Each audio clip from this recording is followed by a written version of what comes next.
Joining us now, the detective heading the hunt for this predator, Inspector Luke Arthurs. Inspector, how are the women the victims of these three attacks? Yeah, all three women are traumatised, they're upset, but the good thing is they've come forward to police, they're assisting us with our inquiries, and now we're urging any member of the public that may be able to identify the person as described in the confit to come forward or contact Crime Stoppers. Now, surely with an attack like these three, there is a fear that there may be other victims.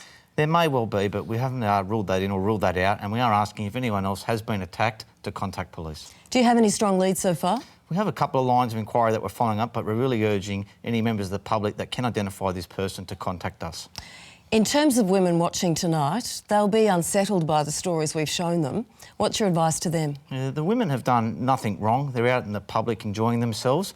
It's this offender has done the wrong thing, but we urge all members of the community that when they're out and about, just be aware of your surrounds and just be aware that if you feel unsafe, we're a good point of contact. You can go and speak to somebody.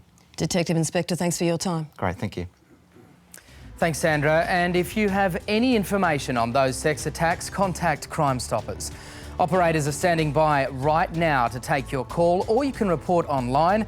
And of course, you can remain anonymous. And in some breaking news, convicted sex offender Bradley Edmund Wilcock has escaped from Perth's Carnet prison, and this was just hours ago. Police are warning the public not to approach him, instead to call 000 or to contact Crime Stoppers.